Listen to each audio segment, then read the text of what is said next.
सुबह 10 बजे से लेकर 11 बजे के बीच में उपस्थित हूं आप सबके सामने। आज जिनकी कुंडली लेकर के आया हूं, इनका नाम भगवती है।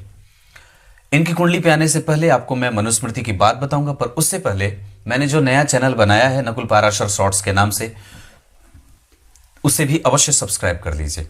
और साथ ही साथ रविवार के कार्यक्रम के लिए, जो रविवार को शाम में जाता है 8 बजे यूट्यूब इसी चैनल पे, उसके लिए अपने सवाल भी अवश्य लिखा करिए, जिससे सभी लोगों को फायदा हो और सबके ज्ञान में वृद्धि हो, मेरी भी हो, आपकी भी हो।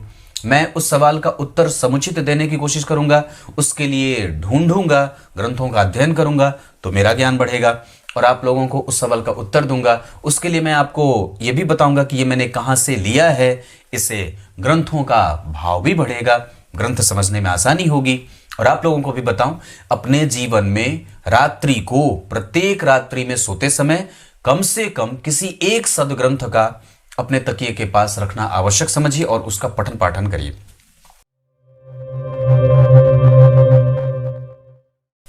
मनुस्मृति की बात में भगवान मनु ने ब्राह्मणों के लिए 6 षटकर्म बताए हैं, 6 कर्म बताए हैं। अध्ययन, अध्यापन, यजन, याजन और दान का लेना और देना। दान सब कोई ले नहीं सकता और दान किसी को दिया भी नहीं जा सकता। दान देने और लेने का काम ब्राह्मणों का ही होता है।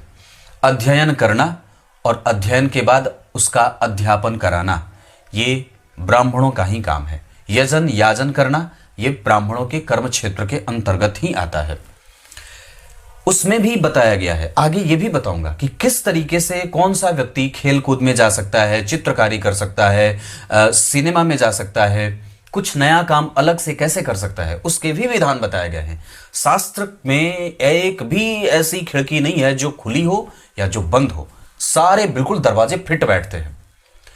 आपके यहाँ के जो कारीगर आते हैं, जो दरवाजा वगैरह लगाते हैं, हो सकता है कि उनको खोलने में कुछ गड़बड़ी हो, या कोई भी काम आप जो करवाते हैं या जो भी आप काम करते हैं, कोई आवश्यक नहीं कि आप पूरे ही एकदम पूरी एकदम मतलब पूरे उसमें 100% ऐसा नहीं होगा।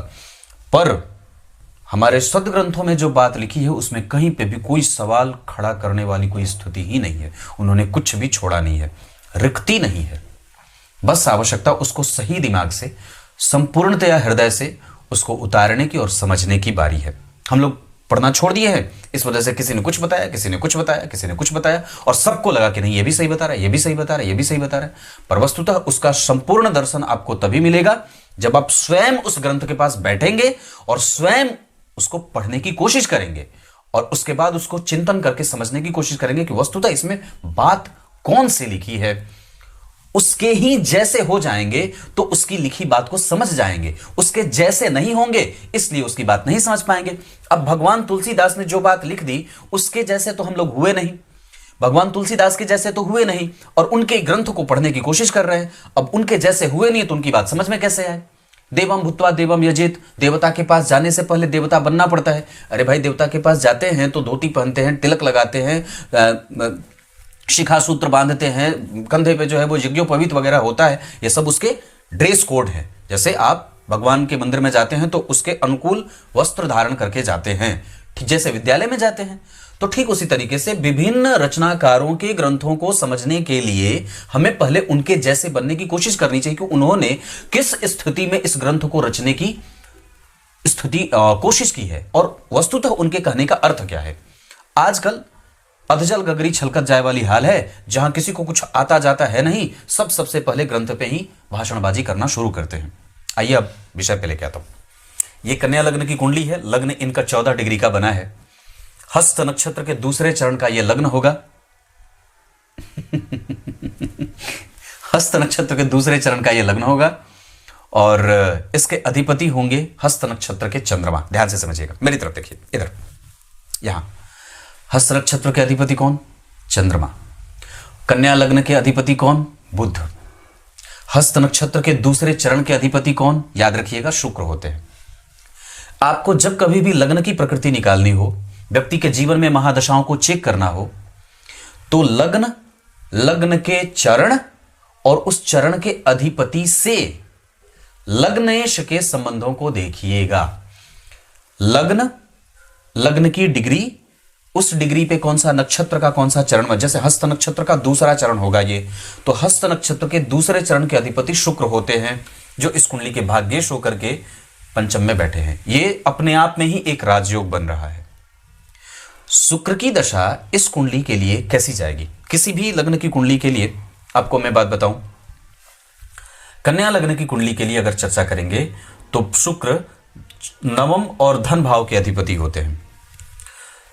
मंगल इस कुंडली के लिए, ये जब तय कर लेंगे कि कौन सा ग्रह इस कुंडली में बहुत अच्छा परिणाम देने वाला है, तो कुंडली देखने के लिए आसानी हो जाती है।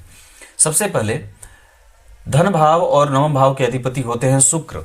इस कुंडली में वो द्वितीय भाव के अधिपति होने के कारण मारक होंगे, क्योंकि उनकी मूल त्रिकोण राशि यहां उलझेगी, तो इस भाव से वो स्वतंत्र हो जाएंगे और नवम भाव का फल करेंगे। और नवम भाव में भी वो सम संख्या की राशि में बैठे हैं, इस वजह से वो कम से कम आपकी कुंडली में अगर देखेंगे तो पंचम भाव का परिणाम भी बहुत अच्छे तरीके से स्वस्थ होकर के करेंगे। इसके अतिरिक्त मैं कहा था, उस बात से थोड़ा हट गया, तो कहने का तात्पर्य इस कुंडली में शुक्र जो है वो मारक ग्रह के रूप में होते हैं, पर ये नवम भाव के भी अधिपति होते हैं, इस वजह से ये अब सहायक मारक की भूमिका में आ जाएंगे। लग्न से गिनना शुरू किया तो यहां पे दिख गई राशि, तो मारक हो गया, द्वितीय भाव मारक है।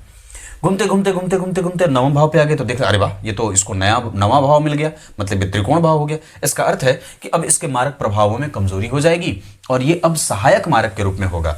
तो सहायक मारक के रूप में होंगे, इसका मतलब है कि ये ग्रह कभी अच्छा और कभी बुरा दोनों ही तरीके का परिणाम करेगा। क्लियर है? दूसरे नंबर पे अब ये तो मारक ग्रह की बात रही। पापी ग्रह अलग होता है कुंडली में, शनि मंगल राहु केतु ही पापी नहीं होते। प्रत्येक कुंडली के लिए पापक ग्रहों का प्रभाव अलग अलग होता है और पापक ग्रह की परिभाषा भी बदल जाती है। इस कुंडली के लिए शुक्र पापक ग्रह नहीं है, शुक्र मारक ग्रह होंगे, सहायक मारक होंगे। पर पापी कौन होगा? तो तृतीय भाव पे जब चर्चा करते हैं तो तीसरे भाव के अधिपति के साथ साथ अष्टम भाव के अधिपति मंगल होते हैं। इसका अर्थ है कि ये दो पापक भावों का अधिपति है, अष्टम भाव पापी भाव, तृतीय भाव पापी भाव। इसका अर्थ होगा कि कन्या लग्न की कुंडली में बुध पापी भाव के अधिपति होंगे, इस वजह से कन्या लग्न की कुंडली के लिए बुध परम पापी ग्रहों में आएगा और वो जहां बैठेंगे उसमें पापक प्रभाव देंगे। बढ़िया है कि वो कम से कम अपनी राशि में बैठा है और किसी को परेशान नहीं कर रहा, क्योंकि पापक भाव का अधिपति होकर के जहां कहीं भी बैठेगा वहां पापाचार करेगा। तो यहां पे मंगल पापक भाव के अधिपति हैं और पापी भाव में ही बैठे हैं और वहां से बैठ करके चौथी दृष्टि से यहां देख रहे हैं, तो व्यक्ति को साहसी और निडर बनाने के साथ साथ अपने दृष्टिकोण से वो दुश्मनों को समझने की कोशिश करता है, उसको बहुत ही ज्यादा तार्किकता से जानता है, कोशिश करता है कि इसकी चाल क्या हो सकती है और परिस्थिति को कैसे संभालना है, विपरीत परिस्थिति से कैसे अपने आप को निकालना है और दुश्मनों के लिए कौन सी तीर चलानी है। एक बड़ी अद्भुत बात बताता हूं। भगवान राम जब वन में थे और शिला पे बैठे थे और उस समय जब उन्हें शूर्पणखा ने देखा था काम भाव से, तो ठीक उसी समय एक सिंह शूर्पणखा की तरफ झपट्टा मारने को ही दौड़ा था। भगवान राम ने उस सिंह पे बेहोशी वाली बाण चला दी थी और वो सिंह बेहोश होकर के गिर पड़ा था। अगर भगवान राम चाहते तो उस सिंह पे मृत्यु को प्राप्त करने वाला बाण चला देते, पर उन्होंने ऐसा नहीं किया था, क्योंकि उनको पता था कि यही आगे की कहानी लिखने वाली है। अगर इसे यहीं पे खत्म कर दूंगा तो फिर बात आगे बढ़ेगी नहीं। तो उनको ये बात पता है कि कब कौन से तीर का भेदन करना है और कब कौन से लक्ष्य पे कौन सा बाण चलाना है। तो ये व्यक्ति ऐसा ही हो जाता है। मंगल की दृष्टि यहां के लिए मंत्र जप, पूजा पाठ, ध्यान में व्यक्ति का दिमाग बढ़ा जाता है, क्योंकि अष्टम भाव में चंद्रमा है। इसका अर्थ इन्होंने सवाल भी पूछा है कि बड़ा ही ध्यान करने का मन करता है, आध्यात्मिकता में मन बढ़ा जाता है। तो अष्टम भाव में चंद्रमा और इस भाव के अधिपति स्वग्रही और भाग्य भाव पे उनकी दृष्टि है। गुरु जो है वो जन्म कुंडली में राहु के संग हैं, स्वग्रही हैं। अब एक बात है कि राहु जब सप्तम भाव में अपने ही राशि के अधिपति के साथ अगर बैठेगा या फिर उसी भाव के अधिपति के साथ बैठेगा तो राहु कमजोर और परिणाम कमजोर नहीं करेंगे, लेकिन व्यक्ति के काम को नुकसान में रखने का भी एक दौर चलता है। ये ऐसा हो सकता है। यहाँ पे बुध के साथ शनि का बैठना, सूर्य के साथ शनि का बैठना, इसमें से शनि का बल बढ़ जाएगा। इसका अर्थ होगा कि जन्म कुंडली में शनि जो इस कुंडली में सामान्य शुभद परिणाम भी देते हैं, क्योंकि पंचमेश होने के साथ साथ षष्ठेश भी हो जाते हैं। तो इस कुंडली में वो व्यक्ति को सरकारी नौकरी वगैरह में कोशिश करने पे सफलता भी देंगे, क्योंकि सूर्य शनि बुध तीनों का प्रभाव दशम भाव पे है। इसका अर्थ होगा कि व्यक्ति का राजकीय क्षेत्र बहुत अच्छा होगा। और व्यक्ति की कुंडली में राहु के साथ गुरु का बैठना, गुरु की 5वीं दृष्टि एकादशवें भाव पे लाभ देगी, लग्न पे गंभीरता बढ़ेगी, और 9वीं दृष्टि वृश्चिक राशि पे शिक्षकीय गुणों से युक्त रखेगी और व्यक्ति को सॉफ्ट माइंड स्किल का बनाएगी, सॉफ्ट नेचर का बनाएगी। पंचम भाव में शुक्र का अकेले होना आपको कमजोरीपन से भी रखेगा, क्योंकि अकेले उनका बैठना ठीक नहीं होता है। तो ये मैं इतनी सी बात बोल रहा था। शुक्र इनकी कुंडली में हस्त नक्षत्र के दूसरे चरण के अधिपति हैं, और ऐसी अवस्था में व्यक्ति थोड़ा दुखी भी होता है, थोड़ा परेशान भी होता है। और शुक्र की दशा वैसे कमजोर नहीं जाएगी, पर थोड़ी बहुत व्यवधान से युक्त ही जाएगी, क्योंकि शुक्र के ऊपर किसी भी शुभ ग्रह का कोई प्रभाव नहीं है। ना तो पंचम भाव के अधिपति शनि के ऊपर किसी शुभ ग्रह का प्रभाव है, और ना तो पंचम में शनि को किसी शुभ ग्रह ने देखा है। युति में वो सूर्य और बुध के साथ है। इस कुंडली के लिए 5 अंक बहुत अच्छा होगा। और सूर्य चतुर्थ भाव में बैठे हैं, जन्म कुंडली के दशम भाव और लग्नेश बुध के साथ। इस कुंडली के लिए बुध 2 भावों के अधिपति हैं। अपनी राशि में बैठे होते योगा योग बना देते, और भी ज्यादा व्यक्ति के लाभ का संकेत बढ़ जाता। पर गुरु स्वग्रही है, बहुत अच्छी बात है। ये द्विस्वाभाविक लग्न की कुंडली है। द्विस्वाभाविक लग्न की कुंडली के लिए सप्तम भाव बाधक भाव के रूप में उपस्थित होता है। इस वजह से कई बार गुरु की दशा सामान्यतया कमजोरीपन के एहसास को भी दिखाने वाली हो जाएगी, जिसके कारण गुरु की दशा में व्यक्ति को कई बार उसके डेली रूटीन और डेली बेसिस के इनकम में, इसके साथ साथ उसका जो छोटा समाज है, इसके साथ साथ उसका जो कुटुंब का सुख है, माता का सुख है, माता के स्वास्थ्य के बारे में अगर चर्चा करेंगे तो वो सब थोड़ा थोड़ा परेशान होता है। व्यक्ति रूटीन वाइज काम कई बार नहीं करता। उसके जीवन में 5वें दिन 10वें दिन कोई ना कोई एक परिस्थिति ऐसी बनती है जिसके कारण उसका डेली रूटीन खराब होता है। लग्न के अधिपति का चतुर्थ में आना ये तो एक अच्छी बात होगी, पर वस्तुतः सूर्य के साथ बैठे हैं, ये थोड़ी कमजोरी भी देंगे, जिसके कारण कई बार मतभेद भी दिमाग में बनता है और कई बार असमंजस में भी व्यक्ति जाता है। शुक्ल पक्ष के चंद्रमा की स्थिति बहुत अच्छी बनी है इनकी कुंडली में। मैं एक बार पंचांग इनका पढ़ देता हूं। इनकी कुंडली में चंद्रमा शुक्ल पक्ष के एकादशी का बहुत अद्भुत, अष्टम भाव में नहीं बैठा होता तो और भी अच्छा होता।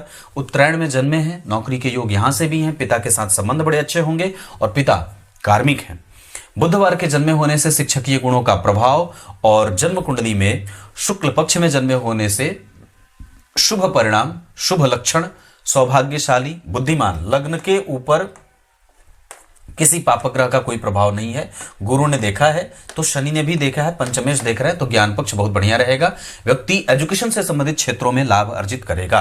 और एक बात बता दूं, भरणी नक्षत्र में जन्मे होने से पति प्रिया, पति को सुख देने वाली, पति ज्ञानी हो सकता है कि पांडित्य का कर्म करने वाला हो, बुद्धि देने वाला हो, शिक्षकीय गुणों से युक्त हो और वो दार्शनिक हो, ऐसा हो जाता है। क्षत्रिय वर्ण और मनुष्य गण के होने के कारण व्यक्ति में चपलता है, चंचलता है, नैराश्य भी है, भाव में उद्वेग भी है, ये सब है। इसको ठीक करने के लिए सात्विक भावनाओं का संचार करिए, ग्रंथों का अध्ययन और आलंबन लीजिए, गुरुजनों के आदर का भाव अपने दिमाग में बना करके रखिए, ब्राह्मणों का सत्कार, गाय की सेवा, प्रत्येक प्रकार के लोगों की सेवा का भाव इस कुंडली में बहुत अच्छा होगा। आप चपल चंचल हैं, क्योंकि ये बुध से प्रभावित राशि है, इस वजह से अपने आप को और भी ज्यादा स्थिर और गंभीर बनाने की आवश्यकता है।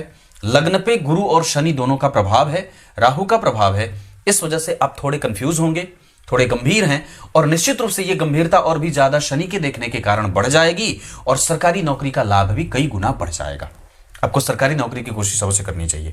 राहु में आपकी कुंडली में बहुत अच्छी दशा 2026 के नवंबर तक अभी चलेगी। मैं तो कहता हूं कि आपकी कुंडली में 2027 के अक्टूबर तक नौकरी का बहुत अच्छा योग बना है। इस कुंडली में दिशा उत्तर बहुत अच्छी रहेगी। धन कमाने के लिए आप उत्तर पूर्व दिशा में जा सकते हैं। इसके अतिरिक्त आपकी कुंडली में विवाह करने के लिए मकर और मेष, ये 2 राशियां, इसके अतिरिक्त कर्क राशि के जातक भी बहुत अच्छे होंगे। विवाह की दिशा के आधार पर पश्चिम और उत्तर दिशा बहुत अच्छी रहेगी।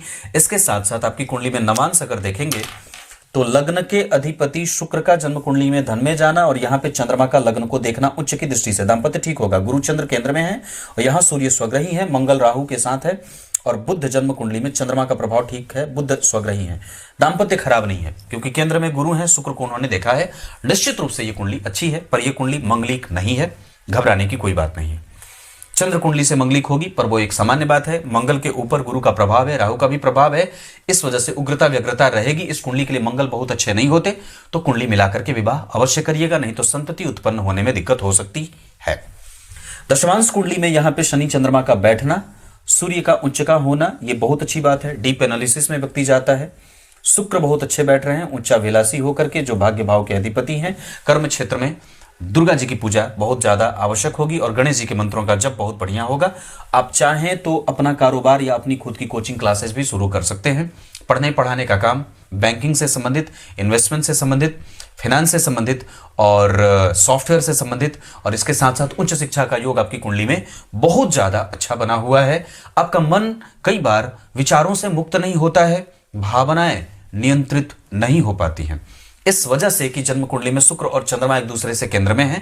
ये बहुत अच्छी बात होगी। चंद्रमा से मंगल 8वें जा रहे हैं, ये ठीक बात नहीं होगी। इस वजह से व्यक्ति पेट का रोगी और कई बार विचारों से मुक्त न होने वाली बात जो मैंने कही वो और भी ज्यादा बढ़ जाती है। अपने कपड़ों पे, अपने पहनावे पे, अपने आसपास के लोगों से बच करके रहें, सावधान रहें, सतर्क रहें। जितना ज्यादा हो सके यात्रा में अपने आप को बचा करके रखें। अपने घर में, अपने घर की चार दीवारी को सुरक्षित रखें। बाहर की खिड़कियों से, मतलब ताक झाक करने वालों पे तुरंत ही एक्शन ले। मतलब मेरे कहने का है कि कोई भी आपको कुपात्र या कुदृष्टि से ना देखे, इसको बचा करके रखना है। वैसे अभी राहु की दशा है, 2030 तक लाजवर धारण करना चाहिए। राहु आपकी कुंडली में जिस स्थिति में बैठे हैं उसके आधार पर मैं एक बात बताऊंगा। ये आपकी कुंडली के लिए डिग्री में 3 डिग्री के हैं, कमजोर हैं, इस वजह से ये कष्टप्रद भी हो सकते हैं, अशुभ परिणाम देने वाले बन रहे हैं। वो और भी ज्यादा खराब हो जाते अगर वहां पे गुरु नहीं बैठे होते तो। राहु केंद्र में बैठे हैं, योग कारक भी हैं, सप्तम भाव में बैठे हैं राशि के अधिपति के साथ, तो ठीक है। वैसे भी एक बात बता दूं तो मंगल ठीक है, मंगल का प्रभाव यहाँ के लिए सामान्य है, मंगल का प्रभाव यहाँ के लिए भी सामान्य है। मंगल की दृष्टि इस कुंडली के लिए अच्छी नहीं है। शुक्र की दृष्टि इस कुंडली के लिए सामान्यतया बहुत सारे स्रोत से बहुत सारे धन का आगमन का योग भी बनाएगी। चंद्र मंगल योग आपकी कुंडली में बहुत अच्छा देख रहा हूं, इससे घबराने की कोई बात नहीं है। चंद्र मंगल योग इसलिए कह रहा हूं क्योंकि चंद्रमा मंगल की राशि में बैठे हैं, मंगल स्वग्रही हैं।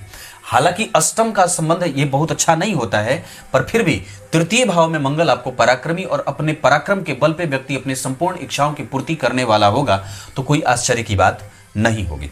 इस कुंडली के लिए षडबल में या बिंसुपक बल वगैरह के आधार पर अगर चर्चा करूंगा तो मुझे लगता है कि, लगता क्या है, ये सही है कि इनकी कुंडली में शुक्र के पास बल बढ़िया होगा। हालांकि ये मित्रवत होकर के बैठे हैं, गुरु अपनी राशि के, शनि और बुध का प्रभाव सूर्य की राशि के साथ बैठेगा। सूर्य गुरु की राशि में, गुरु यहाँ इससे 4 घर आगे शुभग्रह होकर के बैठे हैं, अपनी राशि से 4 घर आगे शुभग्रह होकर के बैठे हैं, अपनी राशि में बैठे हैं। इस राशि का अधिपति 4 घर आगे है, इस भाव पापक ग्रह की राशि बनी है 3 घर पीछे आगे, बहुत अच्छा समय।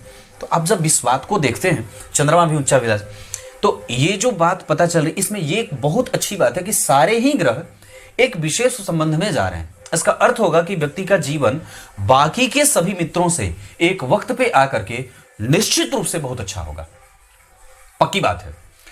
भले ही आपको आज लगता हो कि मैं आज पिछड़ रही हूं या फिर मुझे वो सफलता नहीं मिली है जिसकी मैं हकदार थी, या फिर मेरे बाकी सभी लोगों का काम होता जा रहा है, मुझे वो रिकॉग्निशन नहीं मिल रही है, पर मैं आपको श्योर करना चाहता हूं कि ऐसी कोई बात नहीं है। ये कुंडली अभी राहु की दशा के कारण पचड़े में फंसी है। जैसे ही ये दशा मुक्त होगी ये और भी ज्यादा फ्लरिश करेंगे और आपको लाभ देंगे, क्योंकि इस कुंडली में भाग्य बल है, चतुर्थ का बल भी है, सूर्य बुध कम से कम बैठे हैं, और मैं समझता हूं कि लग्नेश चतुर्थ में बैठा है तो पीछे मंगल उसका साहस ही बढ़ाएंगे, कमजोर नहीं होगा। मंगल भी ठीक बैठे हैं, मंगल देख भी रहे हैं, अच्छे देख रहे हैं, कोई कमजोरी वाली बात नहीं। आपकी कुंडली के हिसाब से पढ़ने पढ़ाने का क्षेत्र और कुर्सी पे बैठ करके दिमाग लगाने का क्षेत्र, आप मेहनत वाला काम नहीं करेंगे, दिमाग लगा करके धन कमाएंगे। ये इतनी सारी बातें हैं। आपकी कुंडली में दशाओं के क्रम में अगर बात करूंगा, संतान वगैरह की कुंडली में ये कुंडली बहुत अच्छी होगी, संतति का सुख इस कुंडली में 100% है, उसमें कोई घबराने की बात नहीं है। करियर आपका कमजोर नहीं है, उस चीज को भी लेकर के चिंतित बिल्कुल भी होने की कोई आवश्यकता मैं महसूस नहीं करता हूं। भाई बहनों का सुख आपकी कुंडली में निश्चित है, बड़े लोगों का सुख भी आपकी कुंडली में बहुत बढ़िया देख रहा हूं। वाहन वगैरह में थोड़ी बहुत गड़बड़ी हो सकती है, पर वो भी एक वक्त पे आने के बाद मिल जाएगा। पिता और माता में, पिता ज्यादा मजबूत हैं।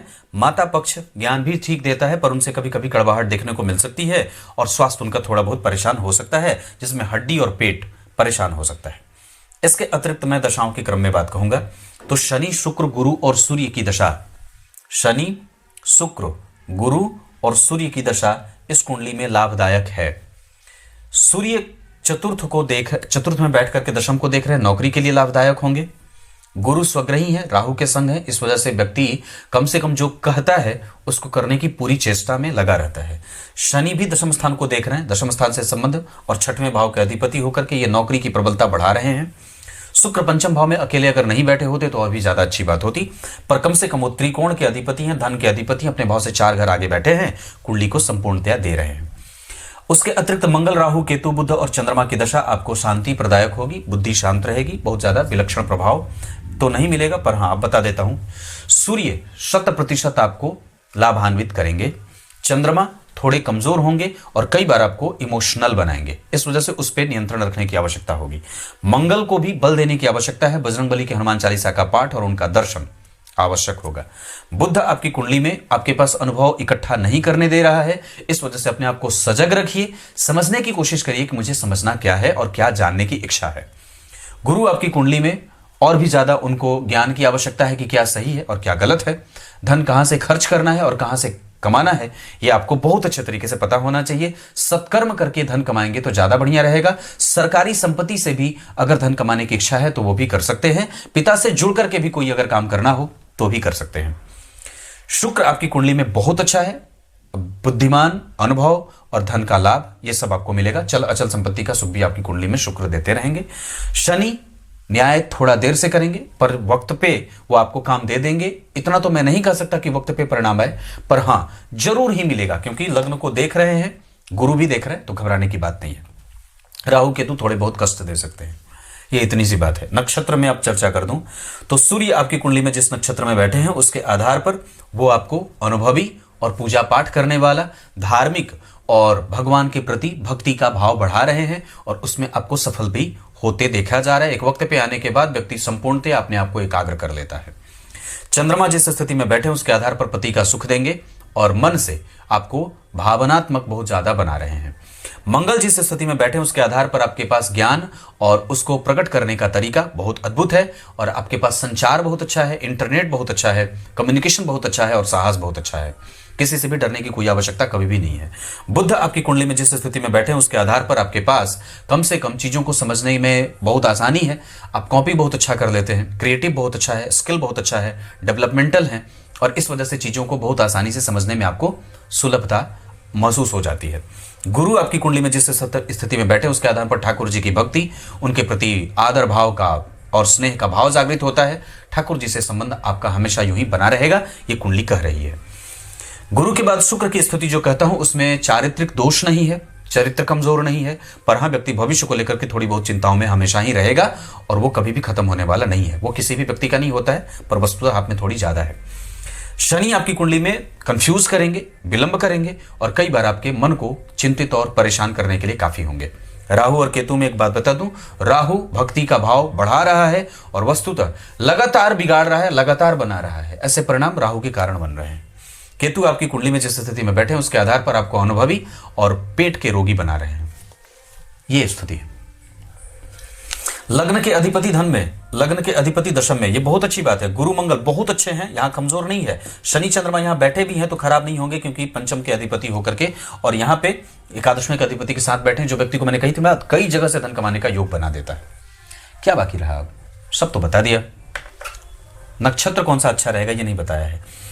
रेवती, भरणी, श्रवण, विशाखा, पुष्य, मृगशीरा और अनुराधा, ये सब नक्षत्र आपकी कुंडली के लिए बहुत अच्छे रहेंगे। कुछ इसी तरीके से आज के कार्यक्रम का समापन करते हैं। एक बात बता दूं जाते जाते, आप लोगों में से जितने भी लोग मुझे देख रहे हैं उनको कोई भी ग्रंथ की आवश्यकता हो बिना पैसे के मुझसे ले सकते हैं। यह मैं सार्वजनिक रूप से कह रहा हूं।